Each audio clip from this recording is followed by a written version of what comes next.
Junius, it's great to have you with us this week. Thank you for being willing to appear on ClassicalU podcast. I'm excited to talk to you. And you've got 2 courses that you've recorded with us and a number of lectures on great books, and just so excited for this content to be available as soon as possible. It usually takes us a few months. You're also a busy man. You're involved in some projects with Classical Academic Press, separate from these ClassicalU courses in our Humanitas new history curriculum series. And you're also a writer and author and a teacher with a lot going on your own right, and consulting with schools.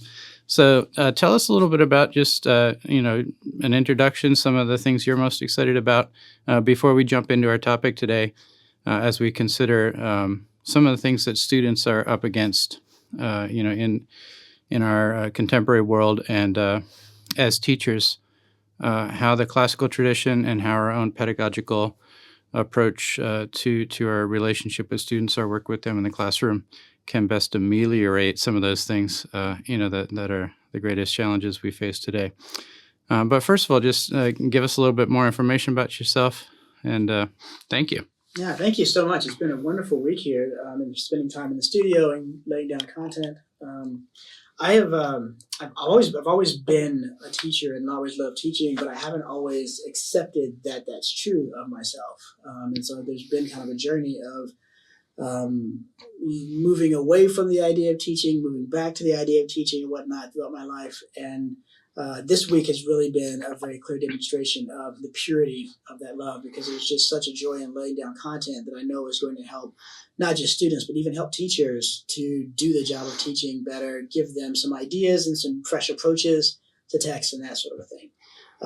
I think probably what drives me most, that if everything circles one particular drain in my intellectual and professional activity. That's a scary metaphor, by the way. Well, and it is scary, and it's probably truer than I'd like to think it is. So I'm going to stick with it. If there is a sort of drain that everything is circling, I think it's that I love it when the human mind is filled with an expansive vision. I like having that myself. I like seeing others come to it, and I like doing the work of removing obstacles to that and providing inducements to that. And so teaching is a great way to get at that, because you often get to watch the moment of realization in the students themselves. But there's also a sort of indirect awareness. I remember when I started in graduate school, we had this dinner where we were able to sit with a faculty member and ask them questions. And Peter Hawkins, who's a Dante scholar, he made the comment. He says, yeah, sometimes we faculty just sit in our offices and listen to the sounds of minds expanding. And it's just one of these things where you don't even have to see it happening. You just know that it's happening and that you have a small share in that process. And that is quite a thing. Well, that is beautiful. Over lunches together and just listening in a little bit on some of the recordings that you've been doing with us, it's very evident your love of that, and in your own learning and a lot of years of schooling. It's evident that you love you want that for yourself, and you're identifying that as something you want for your students, and one of the things that motivates you as a teacher, something that you want to give them. So that's evident. Tell us a little bit about your own educational journey. I know you have some impressive, training, but I'd love to hear you put that into your own words. And particularly with that idea of, because I've heard you talk about synthesizing, being, and that's something you carry into your teaching, and we'll get to that.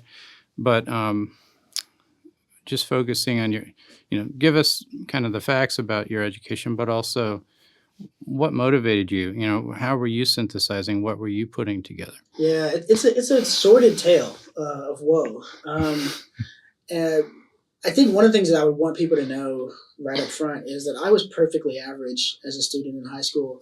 But that's only because I worked very hard my senior year to raise myself up to the level of perfect averageness.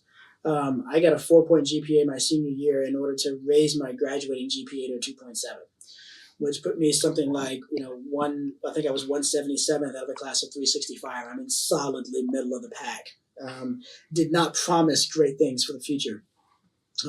At the same time, I did very well on the standardized testing and got good scholarships for college, because for me, the problem was a great disconnect that had happened between what I was doing at school and the life of the mind.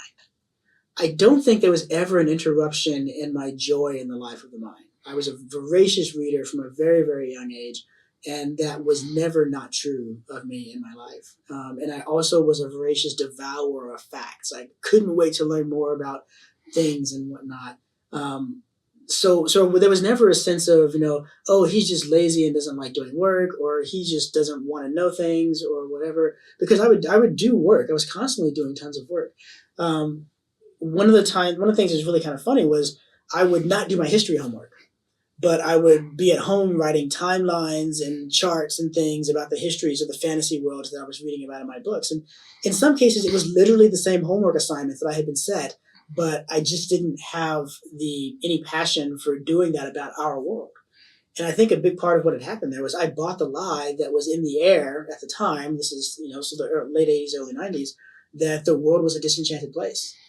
I believe them. Yeah, it is a disenchanted place, and my daily life bears that out, and I don't want anything to do with that. That changed after I became a Christian, which happened at 16, but not immediately after. During my senior year, I read a book called All Truth is God's Truth.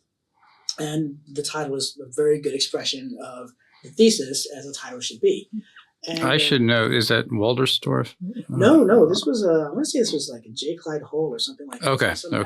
Guy. And it was just something my dad happened to have around the house, and I read it, and I was reading about it, and he was making defending the central claim with a variety of examples, and one of his examples really got me. Because I haven't always, it's not true, but for a long time I hated math. Math was the first place where I came up against a limitation to what I thought I could do, where the assignments were harder than I could manage, and I just couldn't quite figure it out. And so I was like, well, this is stupid, I don't want to do this. Rather than accept that I have a harder time with math than with some other things. And his example was a math example, and he said, 2 plus 2 equals 4 in base 10. But in base 5, it would be something else entirely. And so context for truth matters. And then he goes on to make a theological application to this. And I was just reeling, because I was like, that's incredible. And I saw this, there was this moment of opening, right, of dawning, where I realized that even math could be a way of learning more about who God is, that every part of God's creation was there as a means for learning more about who God is. And I thought, I want to take calculus now. I want to go deeper into this. And that began a revolution. My grades had already started getting better because I had been rebuked by one of my friends who was a Christian with the passage, do everything as unto the Lord. And so I began to do my work again. But now the passions were connected. Now the different halves of myself, the parts that love to read epic fantasy and science fiction, as well as the parts that loved to do rigorous work and really assimilate knowledge, all of that stuff was united together, because all of it was united in purpose of the intellectual worship of God, which is really what I described earlier, this expansive vision of mind. The concrete content of an expanded mind is a robust and deep intellectual worship of God. That's what it's all about. So from there, coming into college, I was coming in with a lot of fire and a lot of missionary zeal. So I became a theology major with focusing especially in missions. But at the same time, I was reading so much C.S. Lewis, and I was getting to the end of what C.S. Lewis there was. And so I started reading a lot of C.S. Lewis's footnotes because I didn't know what else to read. And so through C.S. Lewis, I'm now reading the Aeneid, and I'm reading Paradise Lost, and I'm getting a great books, classical education, without ever having heard those terms, without knowing what was going on. And I was being blown away by these texts and just being dazzled by them. And so a love of literature was really taking root in my heart. One of my teachers saw this, one of my theology professors, my missions professor saw this, and he pulled me into his office and he says, listen, I think you should change your major. I don't think you should be a theology major. I thought I'd done something wrong. He's like, you're not holy enough, And he said, well, you've done so much reading and so much work already. You kind of already have the level of knowledge we want to see in a bachelor's in theology. And I hate to see you doing work that you're not really getting sufficient credit for. And you have this huge interest in literature that you're not doing anything with. I think you should follow that out. You get a BA in English Lit and then stay on for a master's degree in theology. Well, this was a huge problem for me because I was very, very impatient. And I was, college it was a close thing for me whether I was going to go to college. And I largely went out of cowardice because I didn't really see what else I could do that I felt ready for. So to spend 2 more years in college just felt like completely unimaginable. So I had this kind of crisis. This forced me to face some truths about myself that I had never really faced before. 2 very particular desires that I didn't know were in my heart came surging to the surface in that moment. The first was I really wanted to study abroad. I wanted to live in another country and study and learn. And the second was I wanted to study at a world-class university like Oxford. And here I was, a sophomore, coming to the end of my first semester of my sophomore year in college, a poor kid from the ghetto. I figured those dreams were gone. Like that ship had sailed. I'd lost those dreams before I even knew I had them. And that was really heartbreaking. And I literally wept thinking about this and feeling hemmed in by the requirements of a bachelor's degree that I didn't really feel I needed to do. I wasn't learning much, Well, eventually I found a way. I sort of figured, okay, if I can find a way to record 18 hours in this summer, then I can graduate a whole year early. And then adding the master's degree would only be adding 1 year instead of adding 2 years. And so I decided that's what I would do. I won't go into the gargantuan, superhuman, really inhuman efforts that I had to go to record 18 hours that summer. It was very painful, but I got it done. And I did graduate a year early.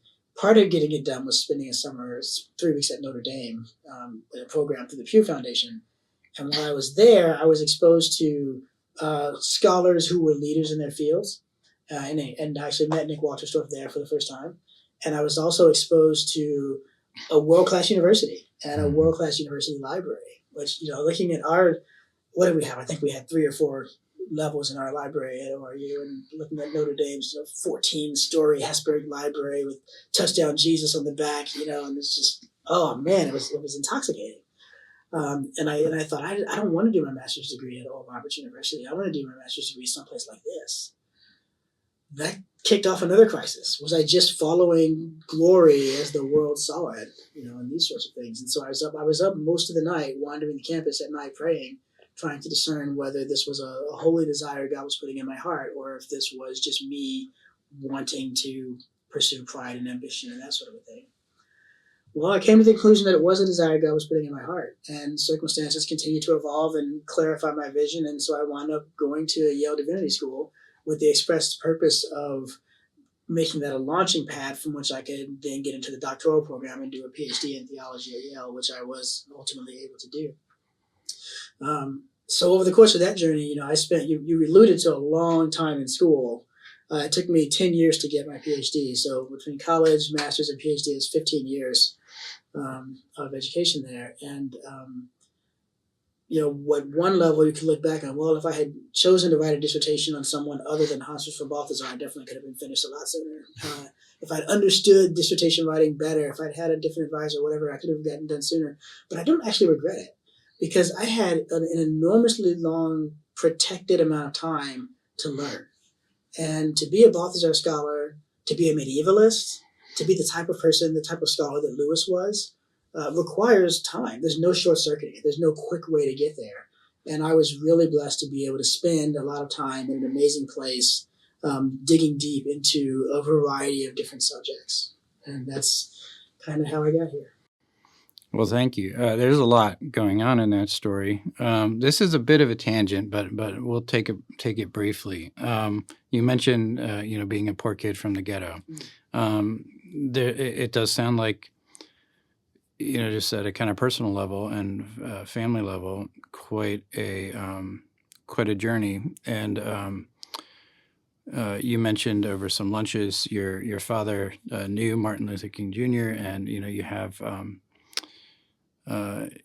have Baptist roots, but here you are studying, philosophical theology at Yale Divinity School, rubbing shoulders with Nick Walterstorff at Notre Dame, and there's just. Can you speak a little bit to your own background and growing up, and what it's been like to wrestle through some of those? Am I just pursuing worldly glory?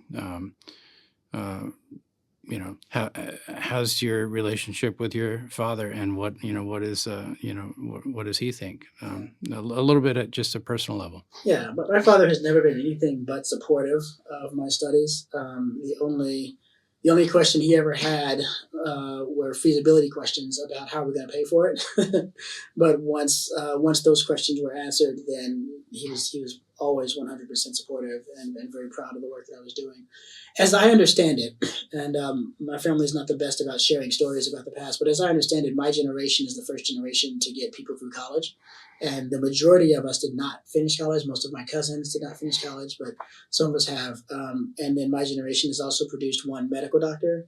And I think there's a couple of other master's degrees now, maybe an MSW, that sort of thing. And then, I'm the first PhD in my family.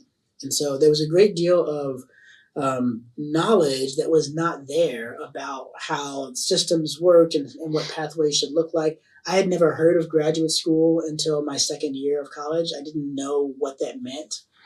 So it wasn't something to have desires about or not, because I didn't understand even what that was.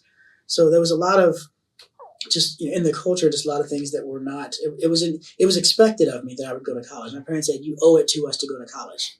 And then once you do that, you're good to go. And they themselves had no vision of anything beyond that. But as I explained to them the path and what I was doing, they were both very supportive of that. Yeah, I mean, it's interesting because my path took me to places, being at Yale and in an elite program. And so, by the way, I did get to study at an elite university. I did get to do study abroad. I studied in both France and in Rome. So those dreams that I thought were out of reach were not at all out of reach. Just shows what a teenage kid knows. But in going to a lot of these elite places and being welcomed into them, I came up against a lot of just casual assumptions, casual expressions of privilege that the folks themselves were unaware of. They took a lot of things for granted that I had to work very hard to get, or even work very hard to understand. Like, well, what is graduate school? Like, I've already graduated, but I'm in college. What does that mean? And so finding a path and connecting to people who were constantly not understanding the gap that lay between the assumptions they were able to make about the world and the assumptions I were able to make about the world. That was part of it. Part of that is there's a great deal of that just with being Black in America these days. And that's going to create a different sort of experiences when you get to those elite levels where you are even more of a minority than you otherwise would be.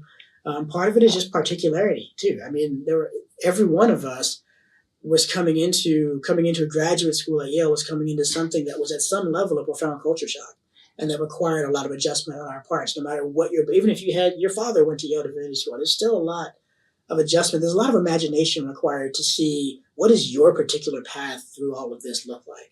And so, yeah, there were challenges, but a supportive family, as well as just a lot of grace from God, letting me get to the right pieces of information at the right time, and some really, really great teachers who saw potential in me and were committed to walking me through the processes to realize that potential. Nick Waltersdorf, Marilyn McCord Adams, David Kelsey, Miroslav Volk, my dissertation director. All of that stuff made a huge difference. Thank you for indulging me with a little bit of personal questioning.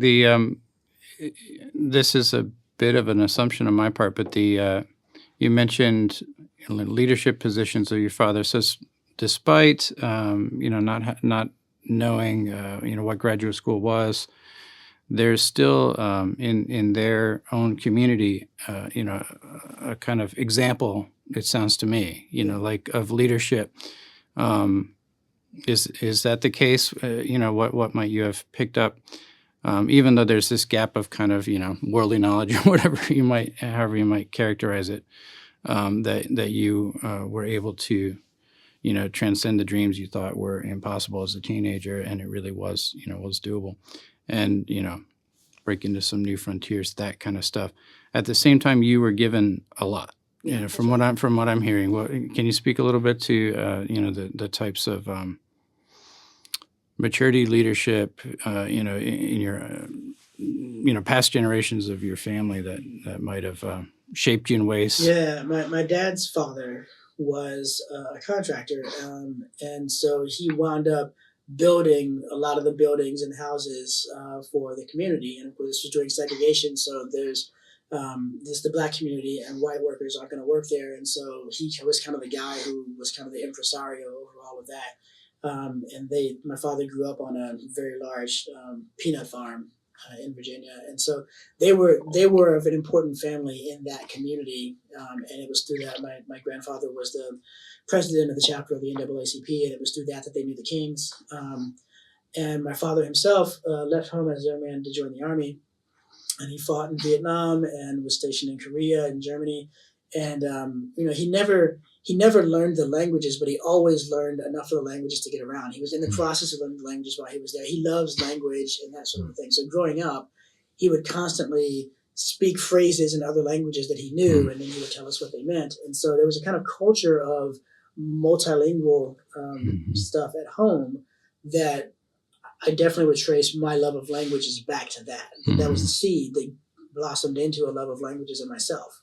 And there was, he'd gone to seminary and he had, he'd gone to Bible college, and he was an ordained Baptist minister, and he had an array of books around at home. He had, a Hebrew Old Testament, a Greek New Testament. I actually took a lot of his books with me to college when I left. I sort of ran off with them, and some of them I still have. And so there was a strong sense around the house. The prodigal theology student, is that what? Father, just give me your books. At least I didn't spend them on women and loose living. He had even though it was a stretch for him to be able to purchase it. We had an Encyclopedia Britannica set at home, and when I would ask him the answer to a question, he would send me to the encyclopedia to look it up, and then say, "Come back and tell me what you found." And so some low-level sense of research and of engaging with this broader community of people who thought about things was there from the beginning. So yeah, there was a lot that was done that was very intentional on my parents' part. They always made sure that I was well supplied with books, and they always sacrificed to get books for me and that sort of thing, because they valued education as a means of escaping poverty. Yeah, well, thank you. That's beautiful. I'm just, indulging in tangents now, but this, I promise, is the last one. You mentioned over, we enjoyed a couple of lunches and dinner that was just a lot of fun. You mentioned a more recent kind of realization on a whole separate topic. Just you were talking about, when you sort of found the great tradition and dove into Dante and through the footnotes of C.S. Lewis, right? And you were blown away. But it sounded to me like, you made the same assumption that pretty much all of us make, in your early years of loving all of that and fully, embracing it and diving in to swim in it, but that it's all, sort of European and white. Yeah. And then more recently, you're kind of like, actually, it's incredibly full of all different kinds of, Asian, African people groups, and it's not a strictly, European story per se. Yeah, that's right. And this is very recent for me. I mean, I was always impatient with people who would say things like, "Well, St. Augustine was black." Who cares? I'm not reading him because he's white or black. I'm reading him for what he has to say.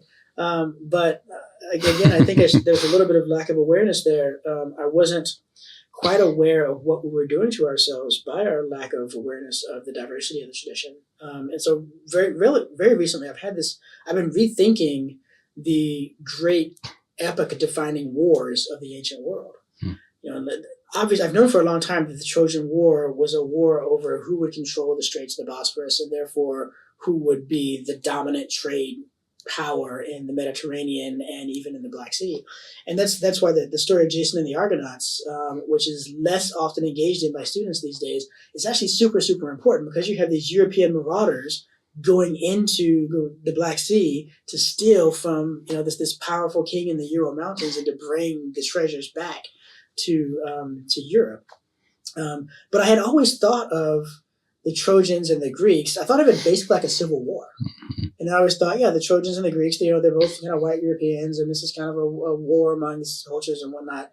And it was, as I was learning classical language, I began to realize that the Trojans spoke a different language, but I still kind of struck me as different in the same way that French and Spanish are different. It's all still kind of within the family, and that whole catalog of nations that are coming to Priam's aid in the beginning of the Iliad just kind of didn't really do much for me. Because my thought of the Middle East now, when I think about the Middle East now, I think about Arabs, and of course there were no Arabs then. But only recently I've realized, this is actually a very large cultural conflict between folks of very different skin colors and very different traditions and possibly different language groups. Troy may be quite far over on the language tree from where the Hellenistic languages were, the Proto-Greek languages that the Greeks were speaking at that time. And then to fast forward to the Punic War. So Europe won that one, barely. And it's winning it changed everything about how Europe thinks about itself to this very day. And Achilles has seized everlasting fame. His name still has not faded, nor will it as long as there are humans. And then fast forward to the Punic War and Rome versus Carthage. And again, I kind of imagine the Carthaginians as like white dudes speaking Latin, and this is kind of just another kind of internal war situation internal to this empire. It wasn't quite as bad for me. I knew there was a bit more separation, but to think of it as, no, these are, all of Africa in Greek that's called Ethiopia. And so this is, these are Black people in this powerful empire warring with the European civilization over, is Africa or Europe going to be a dominant civilization in the Mediterranean? And I began to realize that these epics are telling deeper stories than just the stories of the rise of Greece, or there aren't just economic dimensions to this. There are cultural dimensions, and there are deeper cultural dimensions than just what happens to the Greeks and Romans. It's really, in many ways, the continued dominance of European culture over Asian and African culture in the West is the continued legacy of those two wars. It doesn't invalidate any of the ways we've read these texts before, but it does add another layer onto how we read these texts. It means that if you're a classical school and you're wondering, how can we be more welcoming to minority students and families? Well, one of the things you can do is you can dig into what's already in the tradition. You don't have to add a bunch of text from outside, although there's a lot of text that'd be cool to consider. You can start digging deeper into what's already there and being more attentive to how we're telling the story, because there's a lot of dynamics going on there that we've been missing in the ways we tell it to this point. Great, thank you. Specifically, the Ethiopians, what are some of the ways they show up in like Homeric literature as a distinct people group that have certain wild qualities? I mean, I mean, you can see this across Greece and Rome. There's a rich appreciation for the antiquity of African civilizations. There's a almost nearly universal conviction that these civilizations preserve older knowledge and a deeper connection to the gods than what you have in Europe. And so it's a place to go to learn wisdom. They are respected for their arts and for their philosophy and these sorts of things. And you see that showing up as early as Homer. A great example of this in Plato in the Timaeus, which a lot of people don't realize, is the dialogue that's the morning after dialogue for the Republic. They sleep together in the Republic and they wake up the next morning, and Timaeus is like, something's been bugging me all night. And I finally figured it out. As Socrates was talking yesterday about this ideal city, it felt so familiar. And I realized that actually I had read about such a civilization before. I was in Egypt. And in Egypt, where the flood never happened, they have records, they have antediluvian records. And in those records, it tells of the ancient civilization of Atlantis and how it enslaved the entire world with its tyranny until one city, led by the principles very similar to what Socrates was telling us last night, was able to break their authority, and that city was Athens. Mm-hmm. And so it's really, Plato trying to give some antiquity to his ideas because new was bad and old was good. But the way that he does it is by substantiating it independently through Africa and saying, I'm not asking Athens to become something new. I'm asking Athens to become something old. Mm-hmm. I'm asking us to go back to who we really were, those glory days when we put Atlantis down. That's great. Thank you. Yeah, those kinds of little nuggets really do kind of enrich what we are, what the tradition that we have together. Well, we've really gone a little far afield from where, I said at the beginning, but let's jump for a few minutes to that topic. of our own students in this day and age.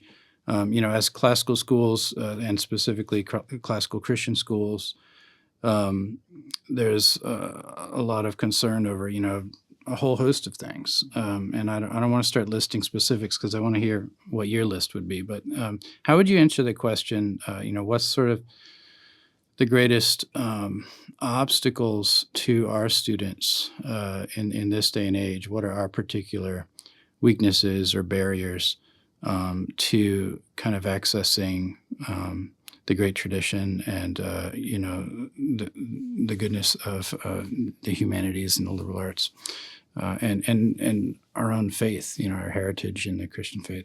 Yeah. The first things that come to mind, three things jump to mind very quickly. The first is certainty. There's an epidemic of certainty in our culture these days. Everyone is so sure about everything.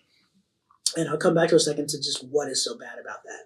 But it is hard for new ideas to enter into a mind that is certain. Certainty kind of ossifies the mind, right? And so we'll come back to that in just a second.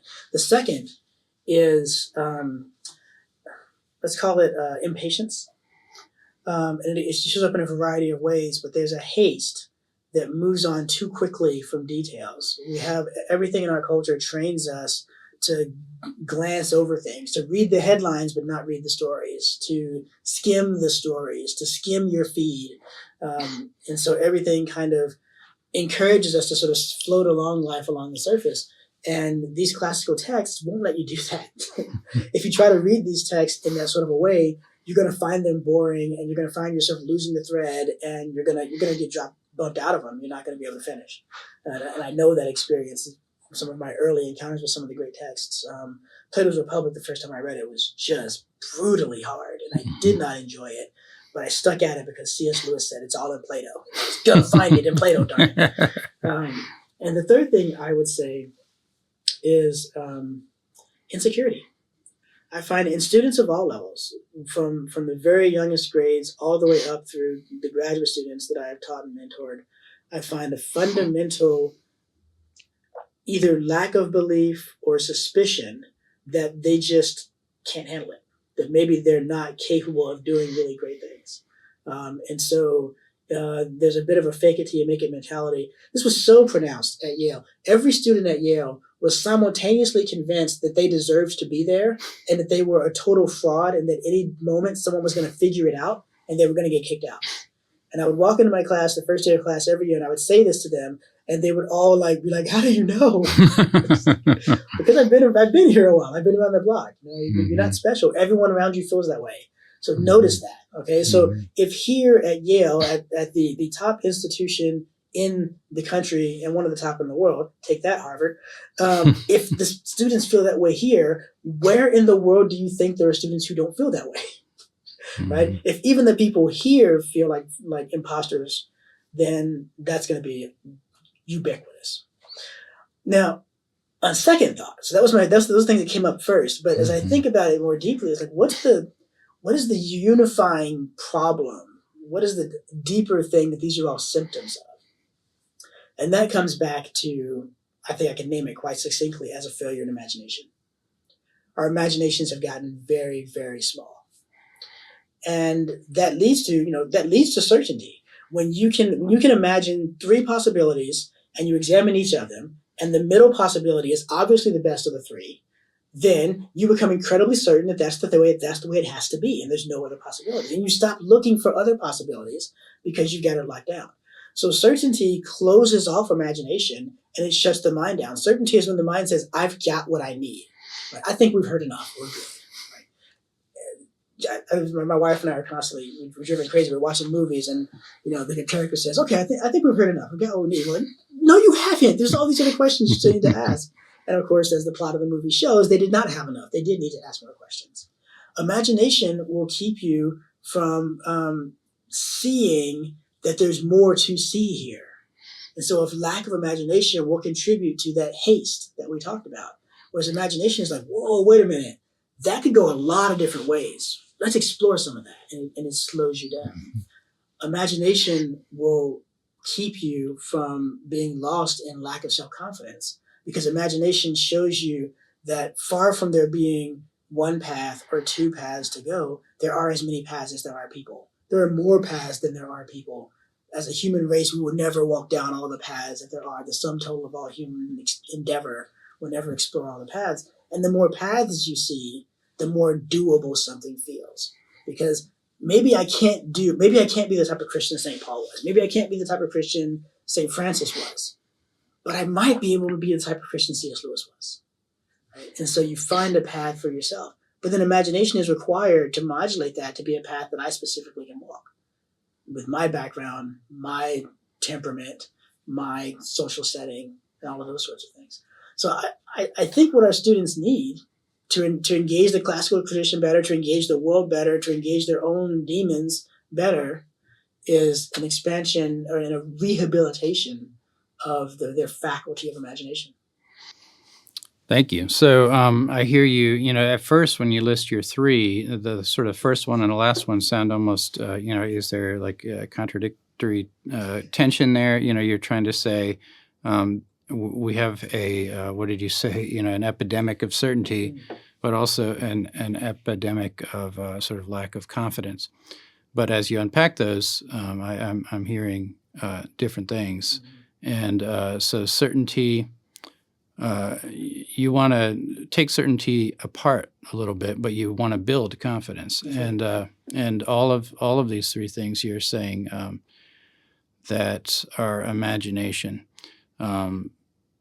is sort of calcified, shrunk down, and if we could deepen and strengthen that, we'd be in a stronger position to engage our faith, the great tradition, the great books, and to grow in these ways in our kind of intellectual virtues.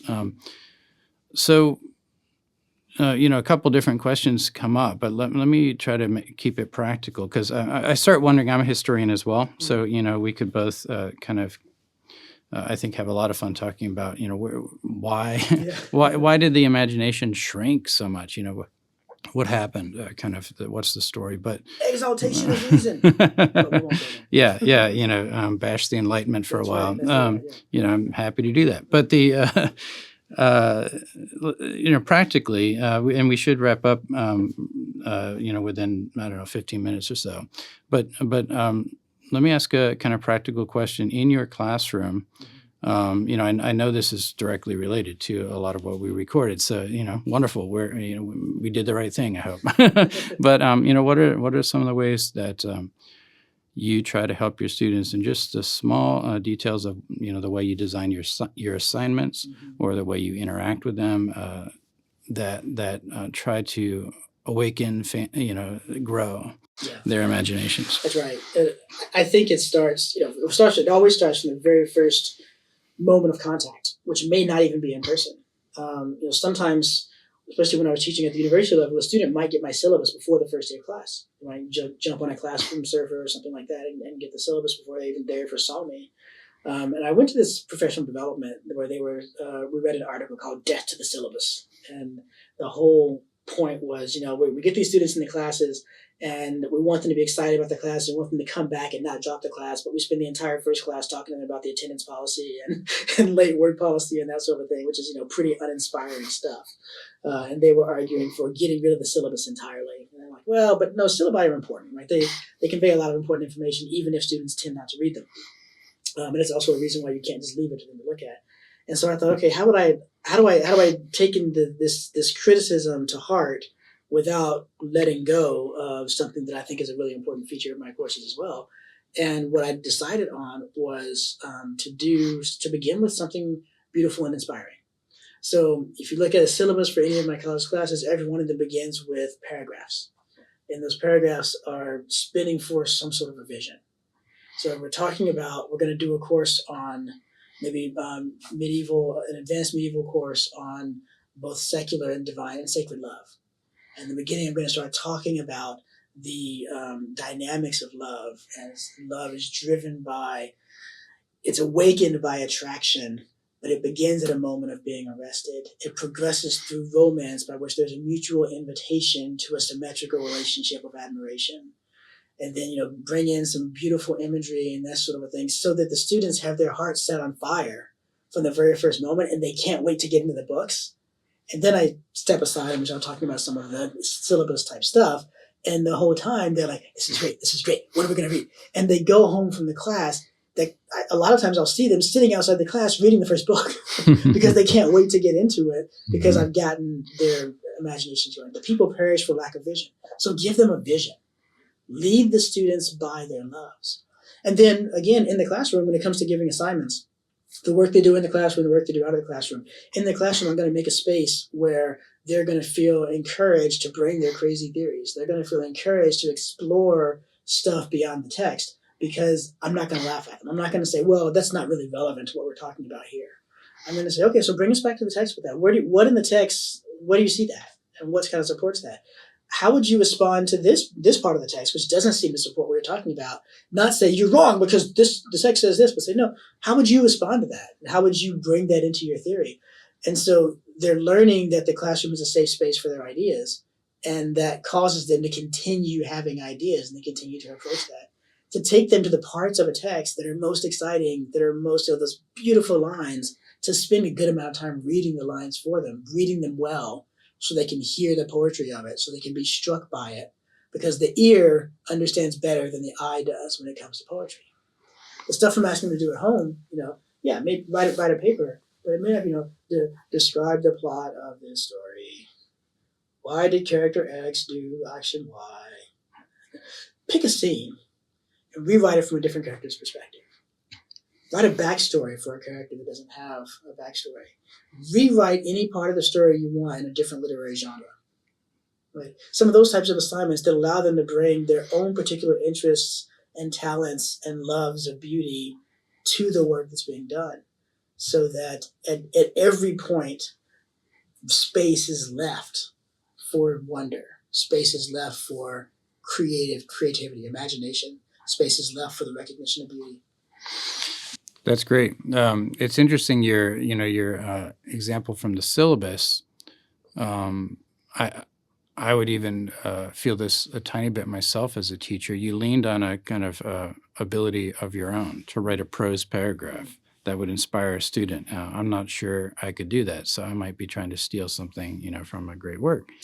But and it was very abstract, the symmetry of, mutual calling to a symmetry of love, but very inspiring. I mean, I was inspired as you just said it. But so I can see it happening, but then, and I hear you using kind of, engaging theoretical and abstract language quite intensely, but at the same time, your assignments are predominantly creative. Like, all the examples of assignments you gave, it's sort of don't do analysis of the text, but respond to a literary work with a kind of literary and creative response, which I totally agree with, that interacting in that way, but it's not antithetical to analysis. So where does analysis show up? Because I'm sure it does for you, as you're giving largely what we might call creative assignments. Yeah, and the motto of my teaching business, Junius Johnson Academics, is where wonder meets rigor. And I was talking about the wonder part there. We haven't spoken about the rigor part yet. I want them to learn analysis from wondering about the text. Right. Think about when you were a kid and you saw Star Wars for the first time, or you saw, Lord of the Rings for the first time. Okay, for you and I, not so much kids anymore, but what did you do? Right. You went with friends if you could. And as soon as you come out of the theater, before you even get out of the theater, you're talking about it. And you're arguing about this and that. And like, well, I think that what that meant was this. And, Han should have done this and all these other sorts of things. And there is what's going on. You're analyzing the text, and you're going deeper into the text by exploring around the boundaries of the text and connecting different elements to see what makes sense. I want to bring that kind of, but in no sense does it feel like you're doing schoolwork, or it doesn't feel hard at all.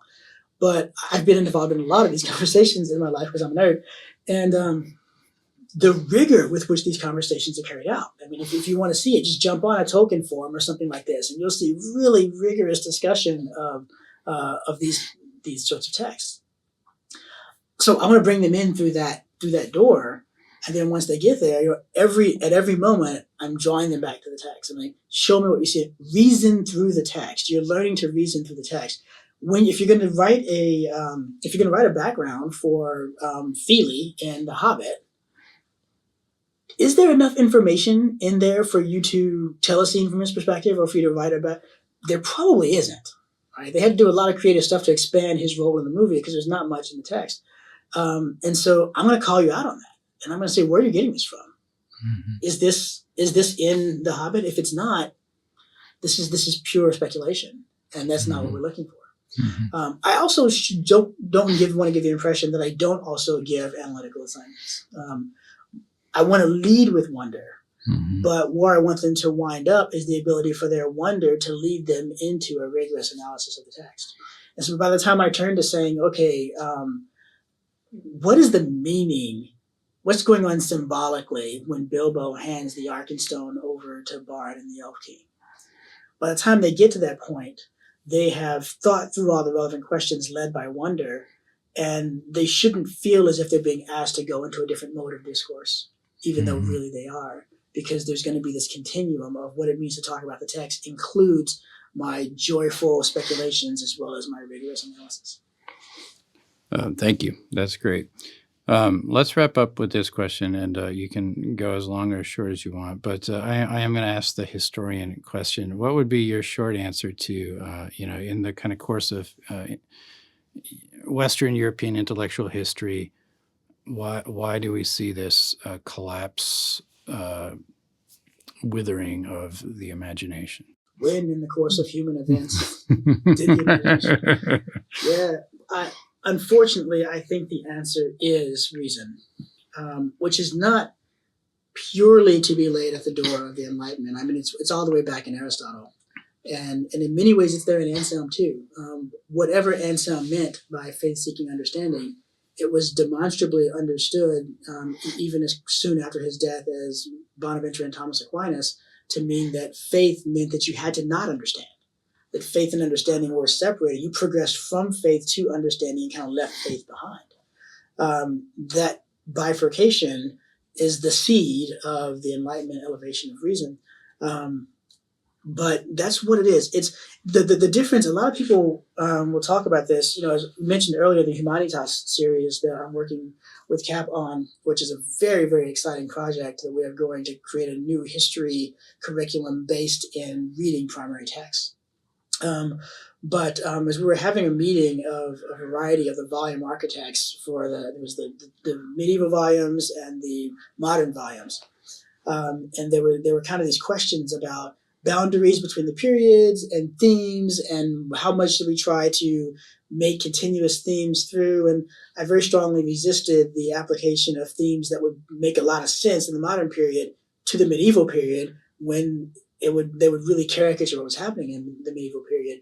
And so it kind of came to this question of, how do we characterize these two different ages? Are the Middle Ages an age of superstition, and the modern age is the age of reason? Or are the Middle Ages an age of faith, and the modern age is an age of reason? I said, you guys, if you're in the Middle Ages, if you're reading this stuff, it is not an age of reason. I mean, scholastic theology out-enlightenments the Enlightenment for their application of rigorous reason to things. What's unique about the modern period is it's the ascendancy of reason alone. Reason no longer needs faith. It no longer needs imagination. Reason itself, understood very narrowly defined as analytical reason, that's all that we need to make progress in human knowledge and to make a better world. And I think that was the problem right there. Reason always follows the imagination. The imagination scouts the territory ahead and gives reason good grounds for thinking that there's some place to set its feet going forward. A lot of the fumbling that we've seen in the last several centuries has been because reason has lost its guide. And the imagination is the type of thing that the less you use it, the more it atrophies and shrinks and shrinks. And reason is quick, reason alone, sovereign reason, self-sufficient reason is quick to colonize the ground vacated by imagination. And so you wind up with this culture war between poets and philosophers, or between the humanities and STEM, or between the church and the world, which are all expressions of this central question of, can we do it with reason alone, or do we also need something else going along with reason? Thank you. That's very helpful. And you're not putting them, you're specifically saying it's because we pitted them against each other. Right. And you're not pitting them against each other. You're saying they belong together. Right. Although you are, saying that the heart needs an inspiration, the heart needs to pursue, with imagination, a love. Yeah. And then reason has good work to do as a result. Yeah. Let's not knock reason down. Let's raise imagination up. Yeah. Well, thank you so much. This has been delightful. And in our next podcast conversation, I'd love to indulge a little bit more around that imagination question. And thanks so much. Appreciate it. Thank you so much.